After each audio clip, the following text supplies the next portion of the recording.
everyone, and welcome to the first in Oakville Hospital Foundation's planned giving webinar series. We're so pleased to have you here on a sunny afternoon as you zoom in with us and our panelists to learn a little bit about why I give. And my name is Mary McPherson, for those of you who don't know me.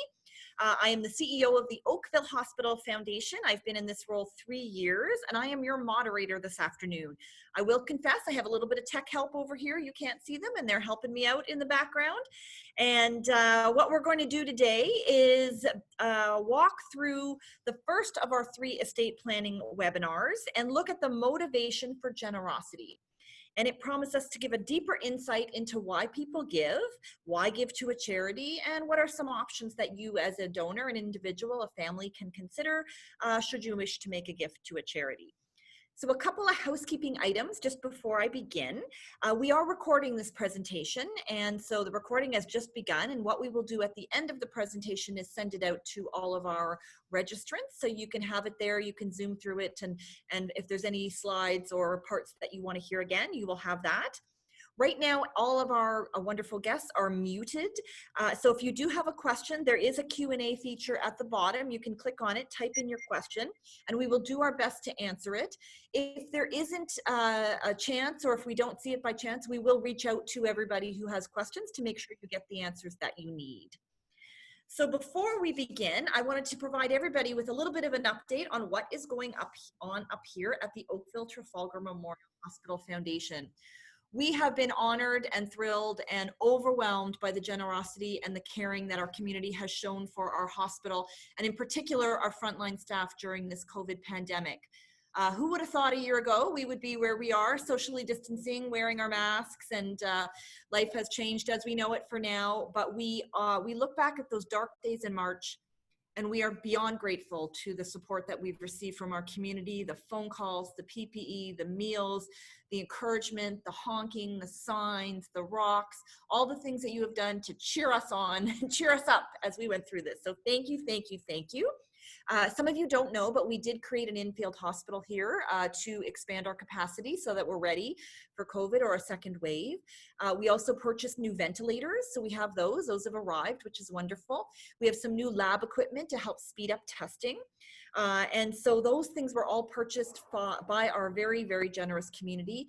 We're also very lucky in that, as you know, our hospital, this particular building opened in 2015, and the brilliant people who were running it at the time, and our boards and our volunteers and our senior leaders, made a couple of really, really smart decisions then to create a very large hospital with lots of space, with ample room for distancing, with infection control measures. So we were in, all things considered, a very good position when this pandemic hit. So for that, we are grateful to the community.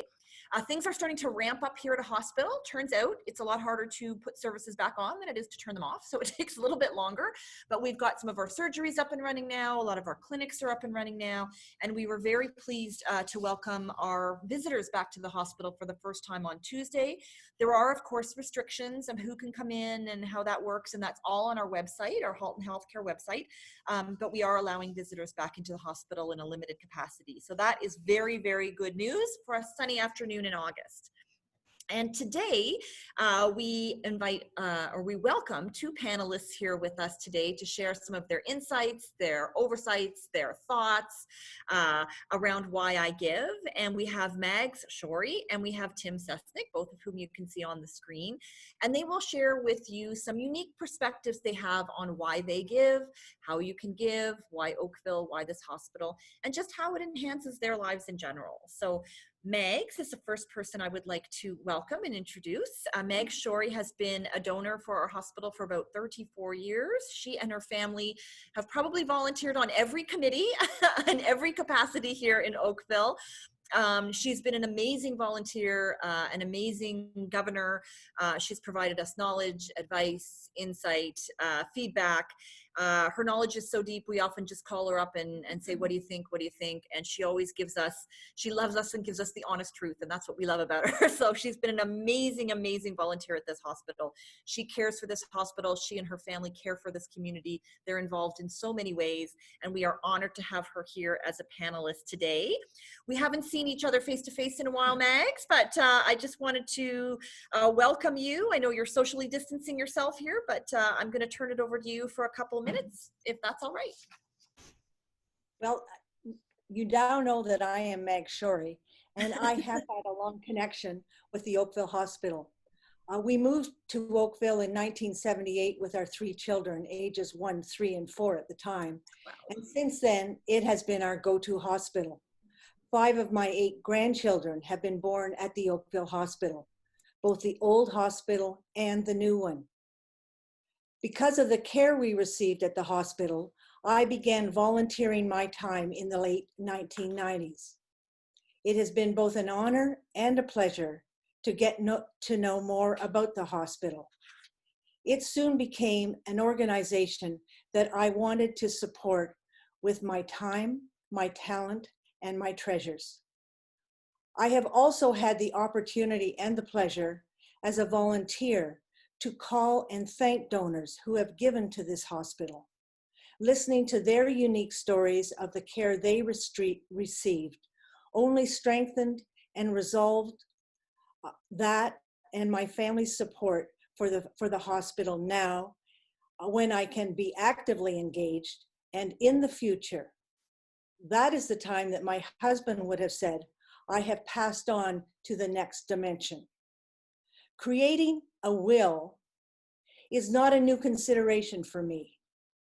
Roger and I created and revised wills several times over the years. In the early days, it was a somewhat uncomfortable conversation. The younger me didn't want to talk about death. Actually, the older me doesn't really either. But we did want to make sure that our family was going to be well taken care of. And another question that we considered at the time also was, could we also help organizations in our community that we are closely connected with? Could we leave them a gift in our will? We came to the conclusion the answer was not one or the other, it was both. They have been included several times over the years, as Roger seemed to think that we needed to update our wills every time we took a family holiday. One year, we even signed the wills on December the 24th, as we were leaving for vacation just after Christmas. And you can imagine how the lawyers loved us that year. Each time our wills were updated, the Oakville Hospital continued to be one of the recipients of a legacy gift. We believe that we are only stewards of what we have while we are here on earth. Our job when we are alive is to use that money purposefully and wisely to help our family and our community. And then, when we have moved on to that next dimension, we will know that our estate gift will be used to maintain the quality of care in the healthcare field going forward, both for my grandchildren and yours. Thank you.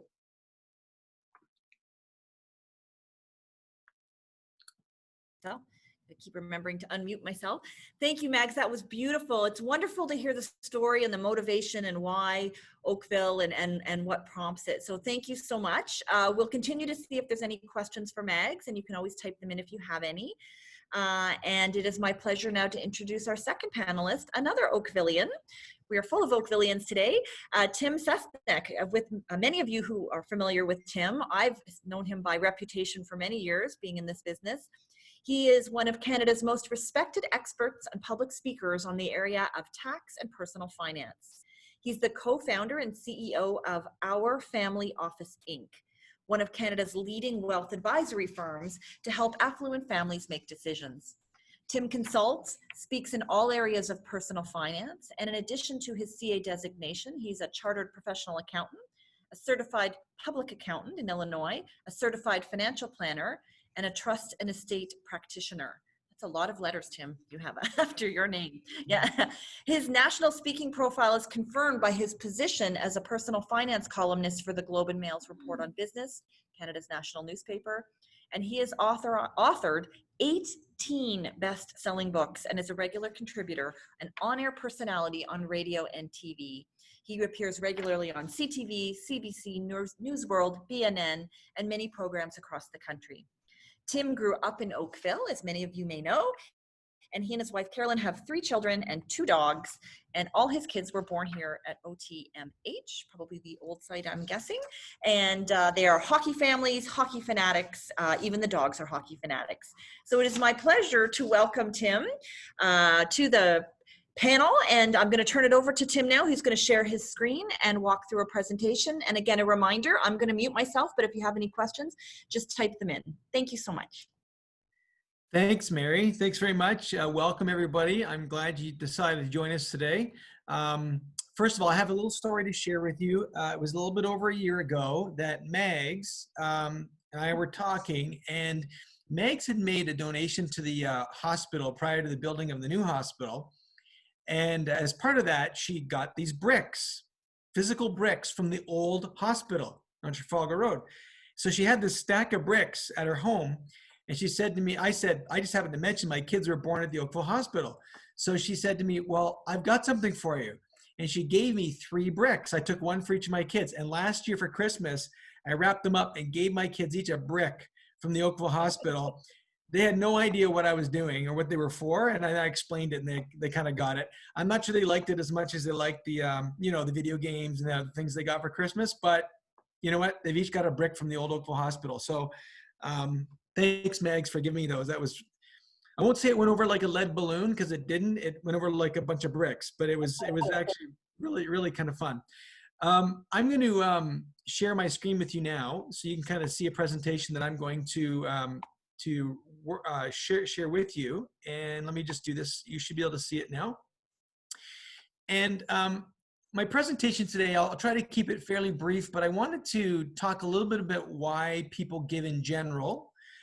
Some factors that motivate generosity, and also give you a couple of clever tax ideas and ideas to not only give back, but also help to put more money back in your pocket at the same time. I mean, our government gives us tax incentives to donate, and if we can help, the Oakville Hospital, or any charities for that matter, and gain tax benefits at the same time, I think that's beneficial. So anyway, with that, I'm going to walk through a few slides with you here. But before I jump to my actual presentation, I do want to share with you a particular slide. And we've been very careful, as I'm sure all of you have, during this COVID-19 pandemic, to wear masks. I think it's obviously something we have to do, and an important part of being out in public. I'm not sure everyone got the memo, though, on how to do this properly. There was a shot that we took very recently. I'm not sure if you've seen this one or not, but there's a woman on the far side of this bus. You can see didn't get the memo, didn't understand it quite right. So not everyone wears the right kind of masks, but hey, we're all trying our best, right? So anyway, with that has absolutely nothing to do with my presentation today, by the way, but I just thought it was kind of funny. So where are we going today? I want to share with you 3 principles today. And as we talk about the reasons why we give, I hope that by the end of the presentation, you'll walk away with an understanding of how to make giving a bit more meaningful. And there are really sort of 3 principles, I think, that we can follow to help make our giving more meaningful than it might otherwise be. And the first principle is simply this, that we should really realize that real wealth is actually much broader than we think. And I'm going to elaborate on that in a minute. The second principle that I want to share with you is that we should be focusing time on what I call social capital. And I'll talk about what that is in a minute. And I think thirdly, I want to help you to understand what I call the 7 faces of philanthropy. It's not a concept I've invented, but I really think it's a good description of really why people give. People give for different reasons. We call these the 7 faces of philanthropy. So we'll talk about that as well. So with that, let's move right into principle number one, and that is that real wealth is broader than you think. When we think about wealth, we often think about financial resources. We think about money. But really, when it comes to the wealth, true wealth of a family, it's actually much broader than that. There are what I would call 6 types of capital. There is financial capital, of course. We would expect that to be on the list. But real wealth also includes spiritual capital, which is really the core values of the family. What's important to you, what's important to your family, and that's really your spiritual capital. And that's another type of capital that often gets passed down from one generation to the next. There's human capital, which really is the extent to which your family members, your children or your grandchildren, are living productive lives, healthy lives, physically healthy, mentally healthy. And human capital is an important part of the true wealth of the family as well. Then there's family capital, which is the extent to which your family members are living in positive and good relationships with each other. If family members aren't getting along, that can cause the financial wealth of a family to dissipate more quickly than anything else, more quickly than even bad investment decisions or bad tax planning. So family capital is pretty important. Then there's structural capital, which is, if I were to ask you, what are you leaving behind to your family members when you're no longer here anymore? What's the structure you're leaving behind? What are the boxes on the page? The corporations, the trusts, the partnerships, what are you leaving behind? Is it in shape? Is it in good condition? That's the structural capital. And then there's societal capital. That's the extent to which a family doesn't think just about themselves, but they think about the world around them. They think about the community in which they live. And Mags is a great example and Mags and her family are a great example of a family that really thinks about the community around them. And there are a lot of people like that. If you're on this call today, you're probably also someone that thinks about that. And that is a very valuable asset of the family. It's societal capital. So when we think about the wealth of a family, it's broader than just the financial capital. But I do want to talk for a second about financial capital, and because it dovetails into this conversation about giving back and financially giving back. And when we talk about financial capital, you could actually divide your financial resources into sort of 3 components or 3 layers of a triangle, if you want to think about it that way. The first layer is what we call financial independence capital. This is the amount of money or financial resources that you need to look after yourself. And if you happen to have a spouse, you and your spouse to look after yourselves for the rest of your lives. So forget about the kids for a minute. This is just about you and your spouse if you have one. And this is your financial independence capital requirement. To the extent that you have enough to look after yourself, and maybe you've got more than that, then the question always becomes, well, what do you do with the rest? So the next layer on this triangle is what we call legacy capital. That's the portion of your money that's going to go on to the next generation or generations. And we call that legacy capital. And then for some people, there is a third layer to this triangle as well, and that is social capital. So it's the portion of your money that's going to be earmarked to give back to society. And many of you may have some portion of your wealth that is considered to be social capital. The interesting thing about this triangle is that normally we start at the bottom of the triangle, we work our way to the top, and each level, we need to define how much is in that layer of the triangle. We need to protect it, and also recognize that each of these pools of capital, each of these layers, has a different purpose and a different time horizon, and actually has a different liquidity need, and therefore really should be invested differently, if you think about it that way. And so I'm not sure if you thought about your wealth in that way. But we're going to spend some time today focusing on the top part of this triangle. That's the social capital part. And as I get into the next principle, we'll talk a bit more about this social capital part.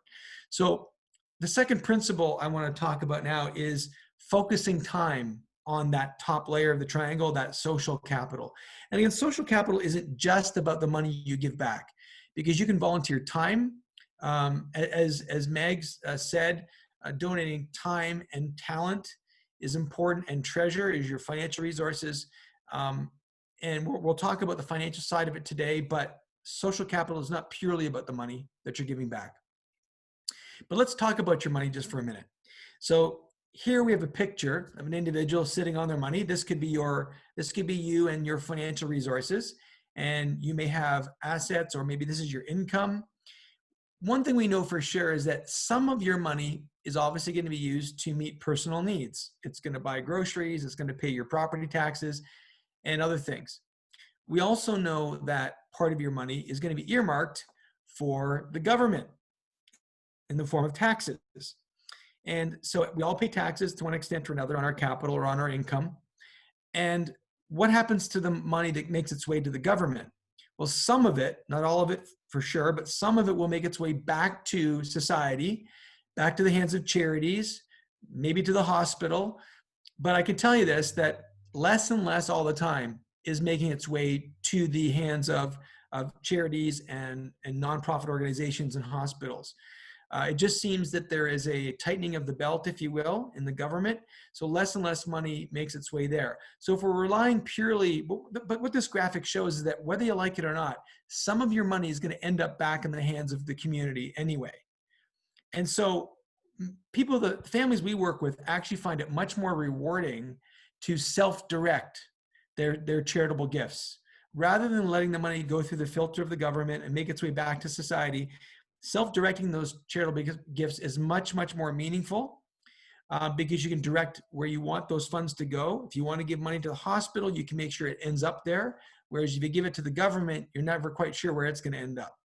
So, and it also, of course, it comes with charitable donation tax credits as well. So there's financial benefit to giving back as well. So the key point here is that whether you like it or not, some of your capital is earmarked as social capital. So why not self-direct it and actually take ownership over that and give back?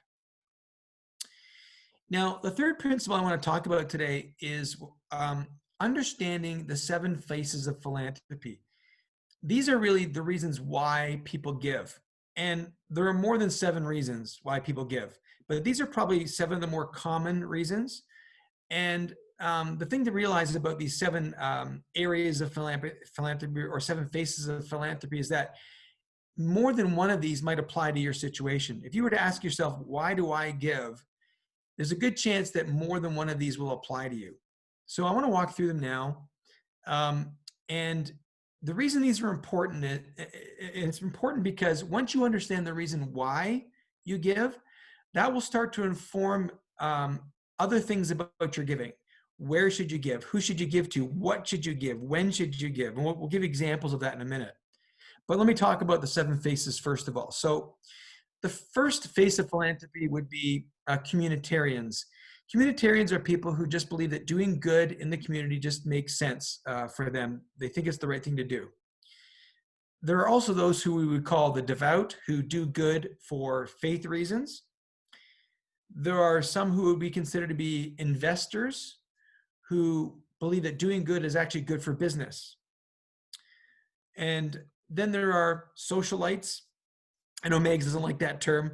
I'll try to think of another term for it, but these are individuals who are doing good is actually very rewarding. They find it actually very enjoyable to give back.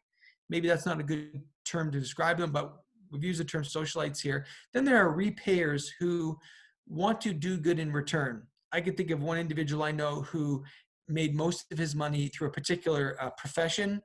And so he feels very strongly about supporting that profession, and in fact, gives a lot of money back to the profession as a result. And then there are altruists. These are people who where doing good just feels like the right thing to do. And they find that very rewarding just to give back, and they're altruists. And lastly, there are what we call dynasts. These are for people for whom doing good is a family tradition. So maybe their parents gave, and they learned from their parents how to give.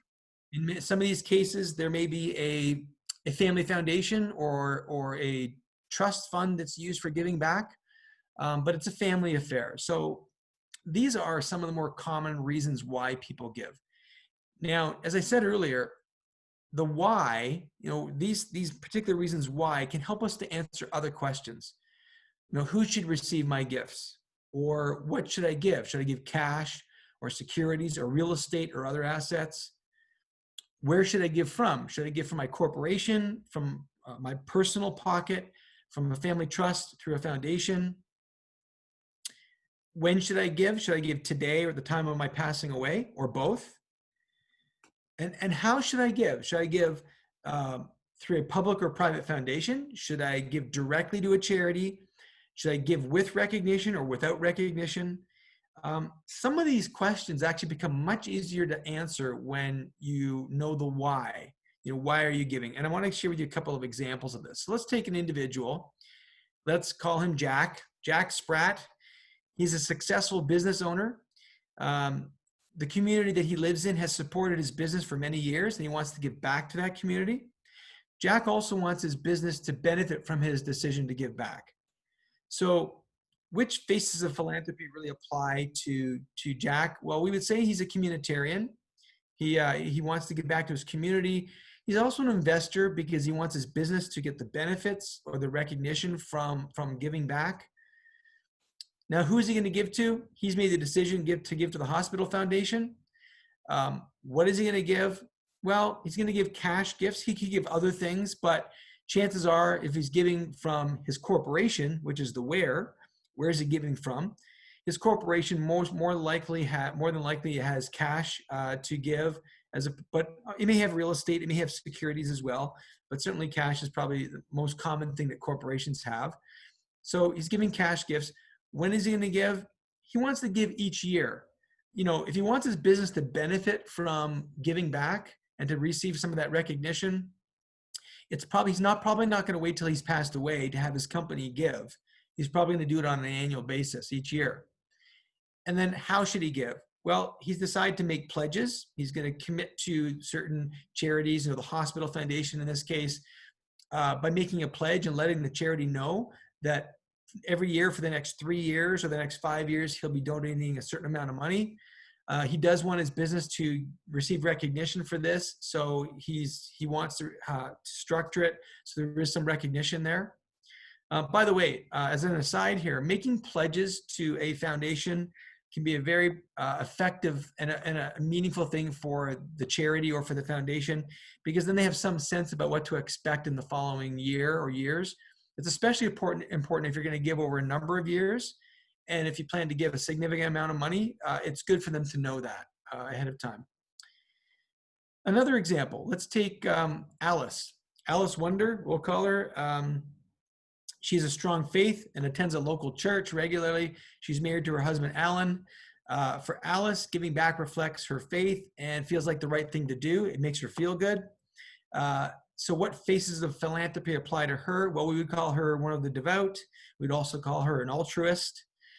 Who is she going to give to? In this case, she's giving to her local church and related ministries. What is she going to donate? She's going to donate securities, stocks, bonds, things like that, and some cash. Where is she going to give from? Well, she's going to give from her personal income and cash flow. She's going to give on a weekly basis, and she's decided to give at the time of passing away. She's chosen to make pledges. She doesn't really care so much about recognition in this case, so she's not asking for recognition. In fact, she'd rather give anonymously. In Alice's case, though, I want to share with you, we'll get to in a couple examples here of some ways to give that some of these people may take advantage of. We talked about Alice here, who's given securities. I'll walk through an example in a second about donating stocks and other securities to charity and how you can do that effectively. Another individual I want to talk about is Wilma. Let's call her Wilma Flint. She's active in the community and actually enjoys interacting socially and volunteers a lot of time with many different charities, and enjoys the active giving. It's probably one of the things that keeps her busy most of the time. She's very involved.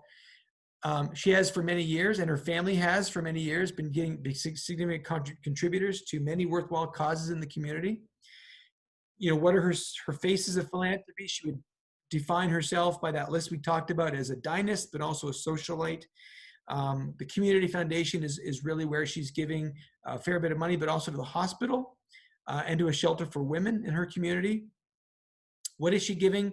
She's giving securities and she's giving cash. In her case, they're donating from the family trust that has been set up by her family. When is she giving? She typically gives monthly, and how? With recognition and involvement. She's volunteering a lot of time, and her family does receive recognition for the gifts they've made.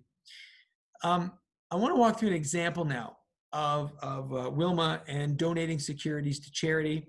You've probably heard of the idea. Maybe you've even done this, but I want to share a little bit of twist on it, a way to think about this that can be very effective. So just to share with you some background here, it was back in 2006 now, I can't believe it's been that many years, where the federal government changed the tax rules to actually eliminate the tax on capital gains when you donate publicly traded securities to charity. So stocks, bonds, mutual funds, those kinds of things. And those capital gains can be eliminated by gifting them to charity. Now, in this particular case, Wilma may want to sell a particular security, a stock in her portfolio, and she wants to reinvest the proceeds in something else. She does want to make a donation of some, but not the full amount of the stocks that she has to charity. So I want to share with you an example of how a partial donation can still eliminate all of the tax on a particular stock, for example. So let me give you an example. Let's say that Wilma owns shares of XYZ Corporation. The shares are worth $100,000 today. She paid $50,000 for the shares, so they've gone up in value quite a bit. Wilma wants to sell her shares of XYZ Corporation.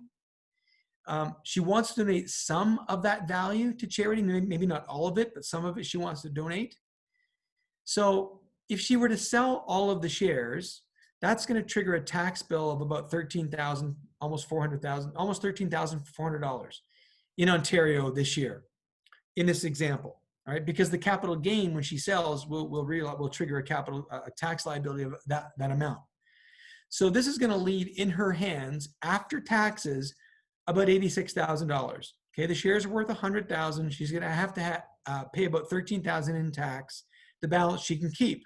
So remember that number, $86,000, almost $87,000 she can keep. Well, what she can do, here's an idea. She can actually donate $20,000 worth of those shares to charity and then sell the balance worth $80,000. Well, let's just see what the math looks like on this. So the result is that she's going to face $10,000 of tax, almost $11,000 of tax on the $80,000 that she does sell. Okay, but there will be no tax to pay on the shares that she donates to the charity. So that $20,000 worth of shares that she donated, the tax is eliminated completely on those. So she's going to receive also a donation tax credit of a little bit over $10,000 from that donation. So she donates $20,000, she gets back about $10,000 in tax savings. So you can see that the tax savings she receives from donating $20,000 worth of shares almost fully eliminates the tax on the other $80,000 of shares that she decides to keep and sell. So, there's still going to be a little bit of tax to pay because in Ontario, that's the way our tax laws work in this province. There's still a little bit of tax to pay in this example, but about $600 in taxes. She still keeps $79,000 of cash for herself after donating $20,000 to the charity. So let's look at the math on this. The cash that she keeps is about $79,000. How much cash did she give up by making this donation?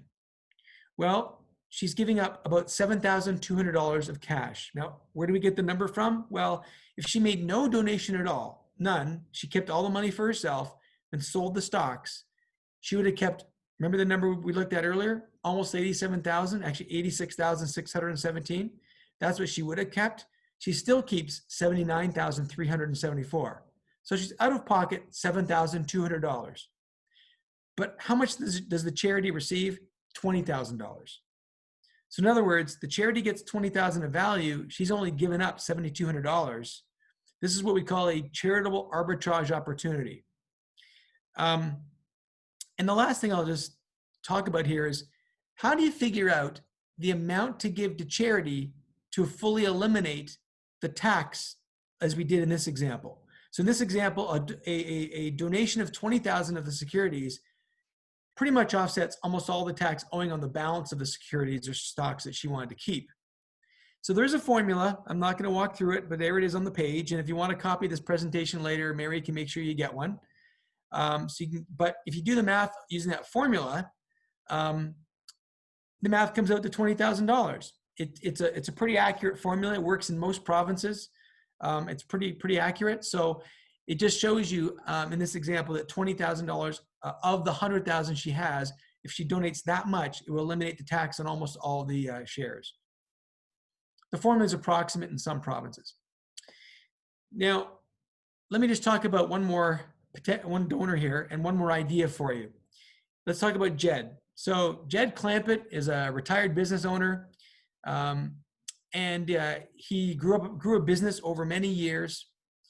He's a man of faith who's thankful for the many years in business that he had. He wants to give back to the community and give back some of what he's received. We would call him devout. We would call him a repayer. He would call himself those things. And what does that mean for his giving? So in his particular case, he's decided to give to a local university, his synagogue, and the hospital foundation. What is he going to give? He's going to give securities and some insurance proceeds. An idea I'm going to share with you in a minute does involve insurance, but is a very creative idea that can allow you to eliminate a lot of tax at the time of passing away. So where is he going to give the money from? In his case, a lot of the money is in his holding company. And so his holding company is going to make a large gift.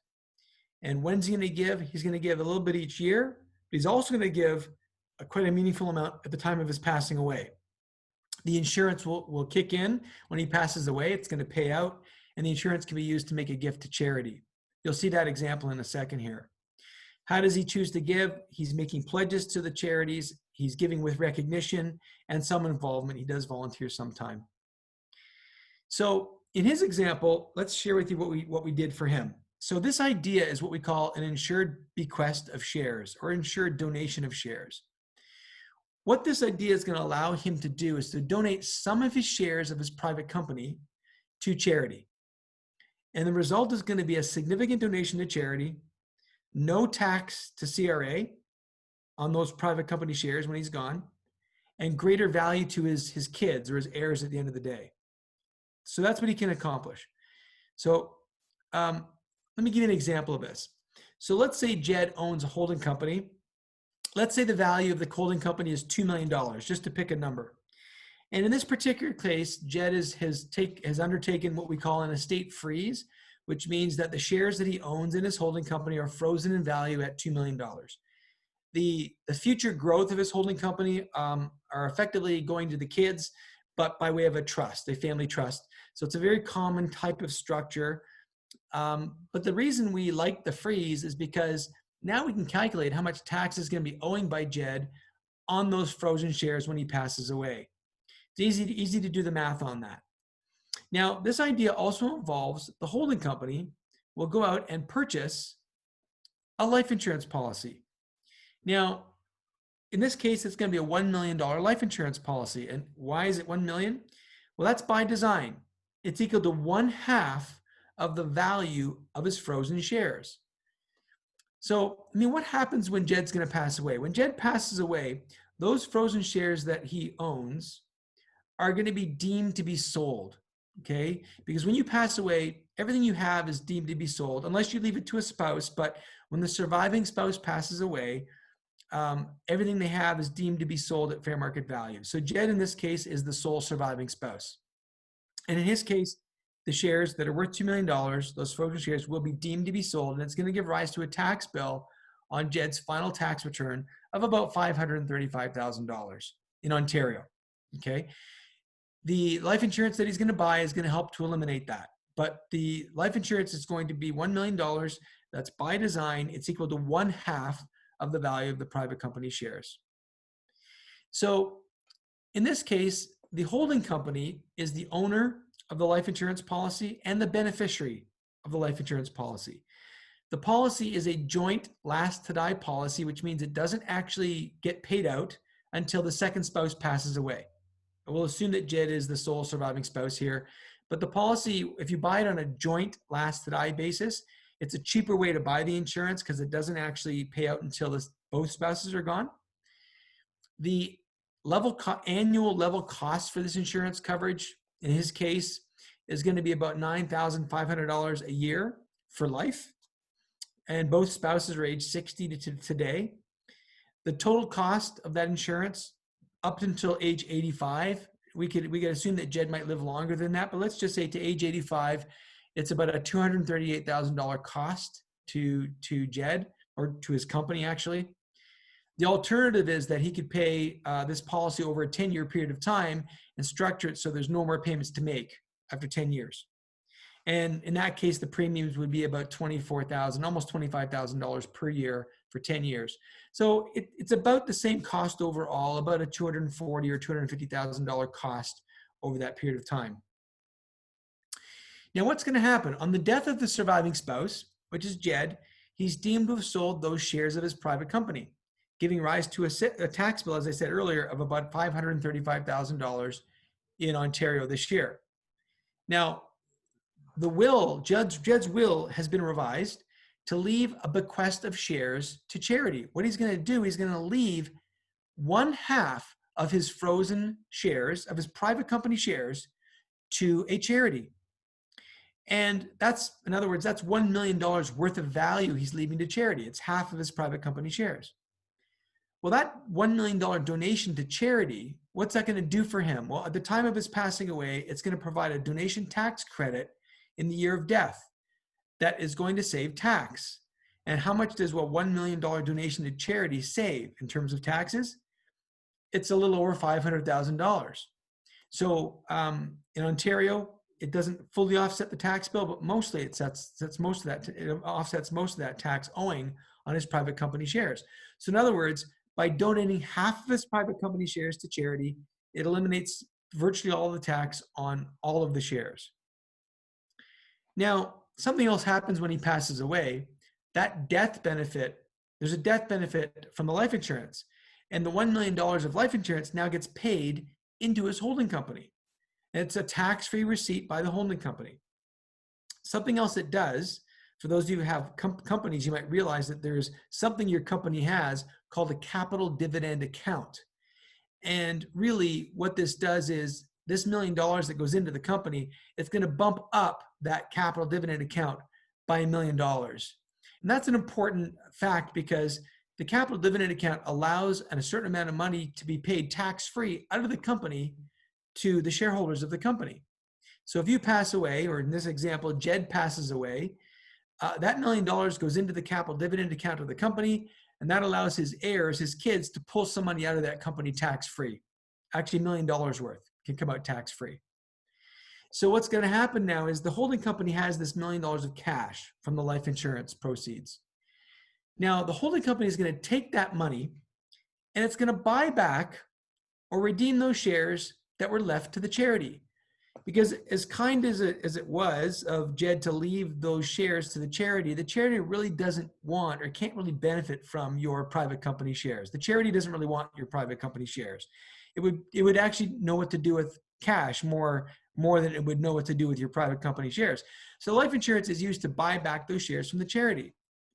Now, that redemption of shares, that's often taxed as it's a taxable dividend. It's taxed as a deemed dividend, but charities don't pay any tax. So there's no tax to the charity when that happens.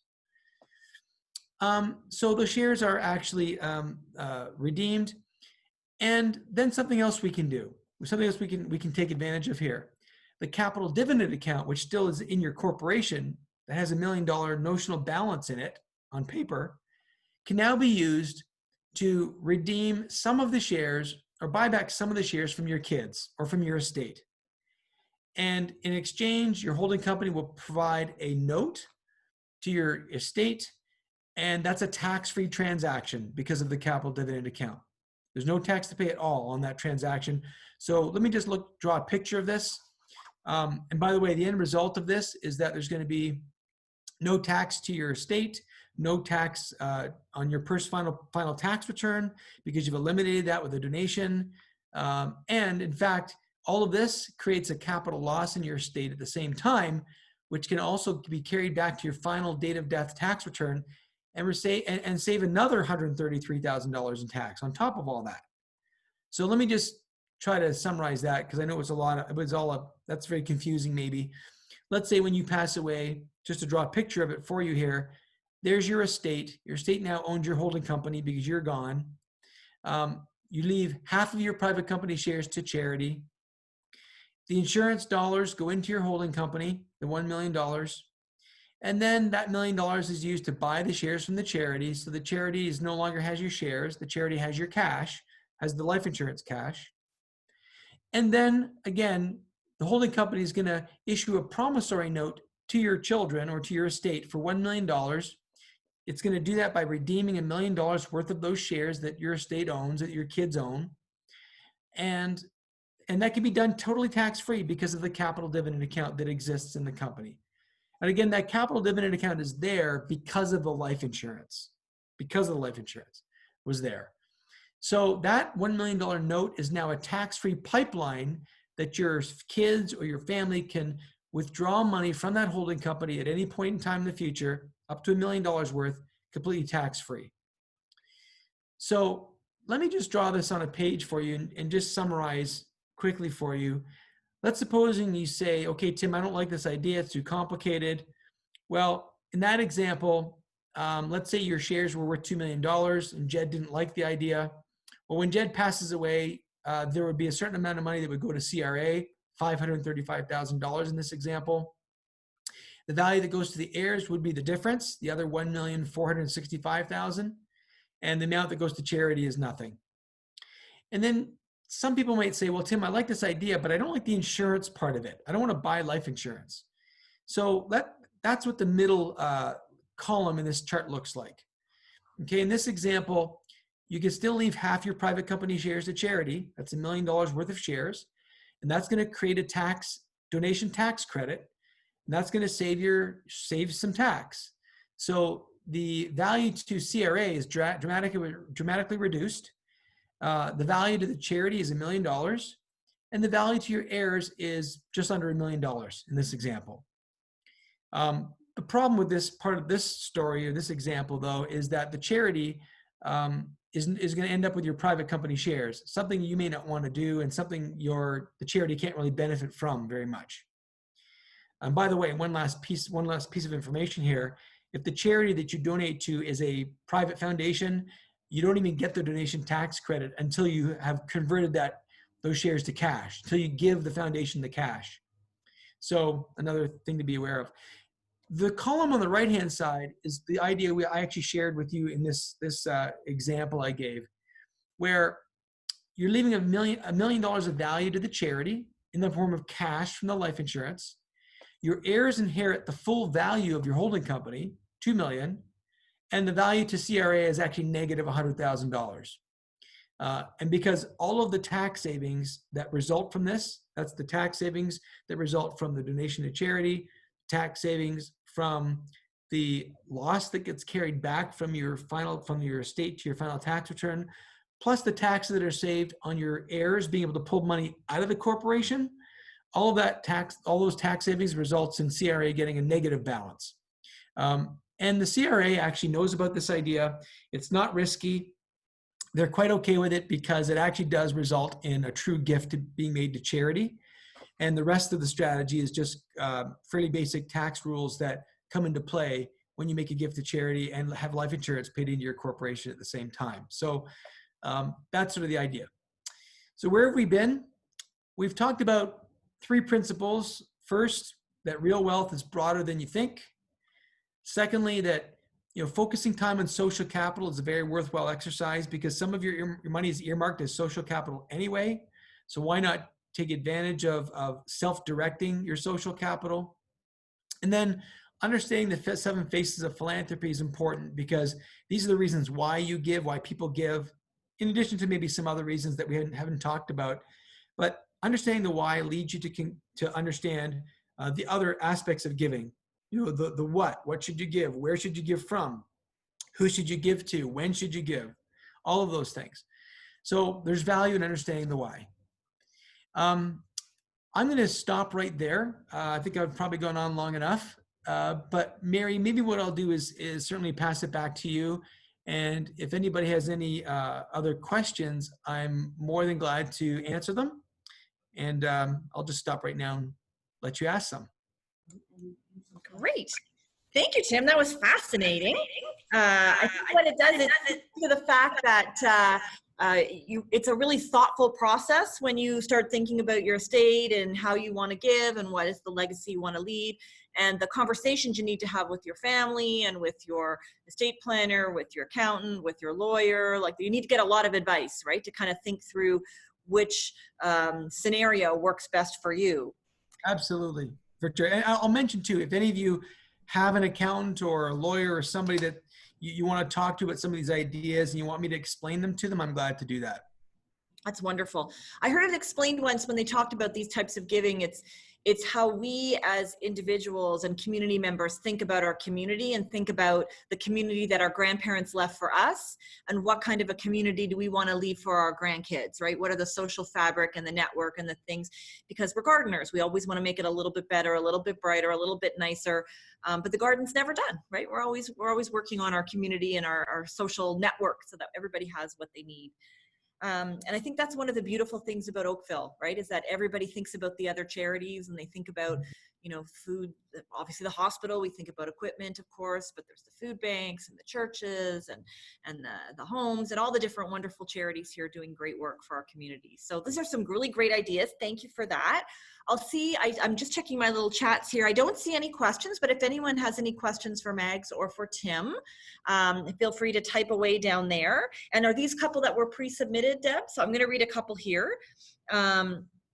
One question, I guess, for you, Tim, is are there any guidelines on how much people should think about giving every year? What we're seeing, I know, across the country is fewer people giving more, but more people giving less. So it's sort of a small group of people that are really kind of propping it all up, and a lot of people aren't giving.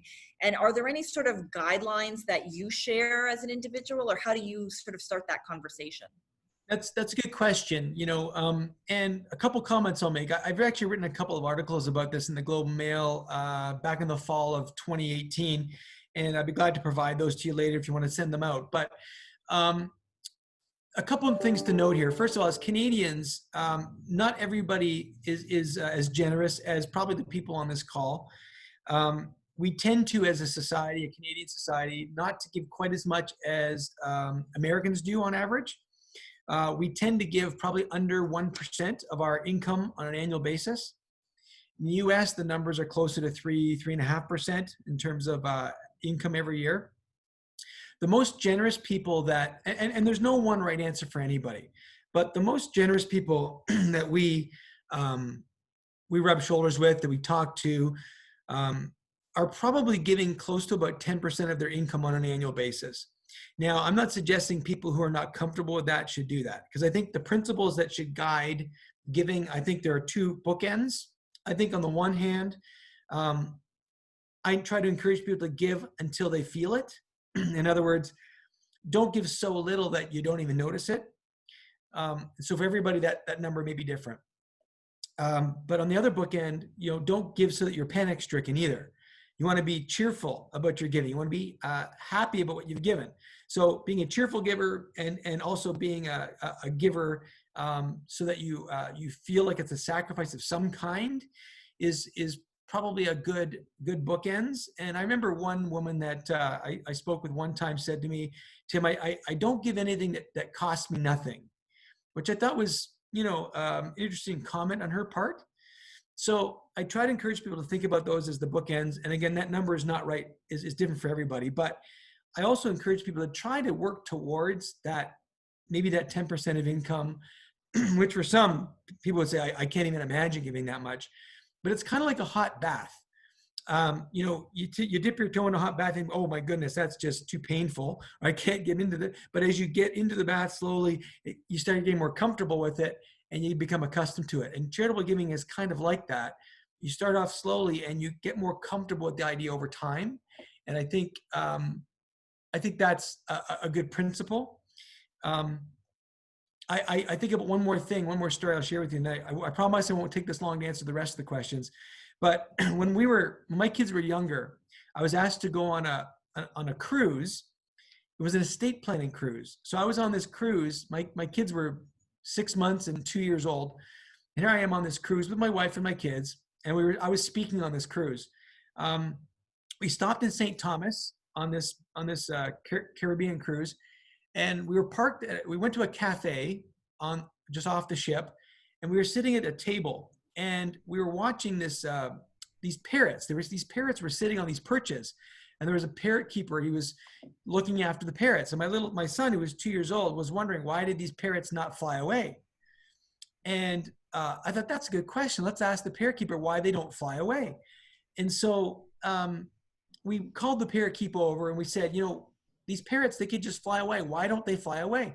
And he said, well, they've been taught that grasping onto that perch represents their greatest security. If they hold on to that perch, they're safe. If they let go, they're not very safe. And Canadians can be accused of being a little bit like those parrots in the sense that they grasp onto their money tightly, figuring that that's going to be their greatest security. And yet, if they just let go, just like that parrot lets go, he's freer than any other bird, right? He's as free as you can be.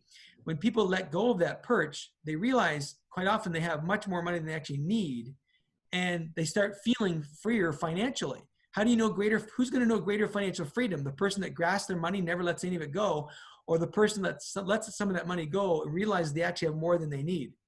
So, I just want to share that with people about giving. Anyway, long-winded answer, but. Yeah, it's interesting though. And I think what's also been interesting is this whole pandemic, right? Like at the beginning of the pandemic, I'll be quite honest, we were very hesitant to talk about bequest giving with some of our donors in the middle of a pandemic that we didn't know how things were going to turn out. And we got a lot of phone calls from donors around questions about estate giving. And I think as people were sitting at home and thinking about life and bigger pictures, they were thinking about their own estate. They were thinking about their own giving, and they weren't afraid to talk about it. And we called up a couple friends of ours that are lawyers, like off the side of the book, and said, it seems inappropriate for us to be talking about this. And they're like, no, we are getting calls like day and night where it's the one good thing is people are really thinking about their future. They're thinking about their family. They're having time to sit and reflect what's important to them, right, with the people that are important to them. And it's really caused a big kind of change. So sort of like there was a run on hair dye, there was a bit of run on people calling lawyers, is my understanding. So that's, I think, kind of interesting. And that's something we will, in the sector, we probably won't see that for another 10 or 15 years, right? But it's really kind of interesting to me. And it's a great time to sit down and think about giving back. If you're home with your family, have a conversation about it. If you see your kids periodically, or maybe all the time, like I do, because they're at home right now, have those conversations about giving back. And you know what? It's been a really tough time for, I'm sure, the Hospital Foundation, for a lot of charities, because people during this time just have not been giving very much. And it's something that can't really, can't go on forever. Not only the pandemic will not go on forever, but sort of withholding giving won't go on forever and can't really go on forever. So I encourage people to start, if they're in a position to do that, to start giving now, because it's probably more important than ever. Yeah. And there are some really creative ways, right, that you can think it through. So we, of course, at the Oakville Hospital Foundation, we always welcome gifts. We think we're a great charity, but you have to think as an individual, what is meaningful to you, right? And at different ages and stages in your life, my kids are going off to university. I'm at a different stage than I was paying giant daycare bills, right, 15 years ago. So Right. Ages and stages, and we, stop and reflect in a different way. So I want to thank, we're just got a couple of minutes left, so we have no questions there other than the ones that were submitted. But I want to say thank you to Mags and thank you to Tim. Thank you for your insights, for taking the time today on a beautiful afternoon, for being proud and generous Oakvillians. We appreciate that. We do look around every day in this building and see the generosity of the people that came before us, and we are very grateful for that. I know I speak on behalf of the hospital administration and the clinicians who have the privilege of working in this beautiful building. With this wonderful state-of-the-art equipment. One interesting thing people may not know is because this building is so beautiful and because we have state-of-the-art equipment, which was all provided by our donors, when they do have openings for physicians, they have between 40 and 50 applicants for every position. Wow. So I would not want to be on those selection committees, frankly. But the good news is we're getting great people, because who wouldn't want to live in Oakville and work in this wonderful building with this amazing team? So we're very lucky and very grateful. We thank you, Mags, and hope you enjoy your rest of your summer, and you, Tim, as well. The last few days, we can feel those days getting shorter. We have a few more seminars coming up here at the Oakville Hospital Foundation. We are very mindful. They're all on healthcare and giving, and we're very mindful of the social distancing issues and the protocol. So it's going to be a few months before we go back to our in-person events. We feel more than ever, being part of the hospital, that we want people to be safe, and we want people to be socially distant and wearing their masks and washing their hands. So we'll continue to do things by Zoom and by phone call, and continue to provide people with information that they need. There's 2 more sessions coming up: a wills and tax session on September 24th, and our life insurance session, which is one I always learn more things about life insurance every time I go to one of those. That's on October 22nd, and we will send out that information for everybody. So thank you all for joining us this afternoon. Thank you, Mags. Thank you, Tim. Thank you for all you've done to make this a beautiful building that I get the pleasure of working in every day. And have a wonderful rest of the afternoon, everyone. Thanks. Bye. Bye for now.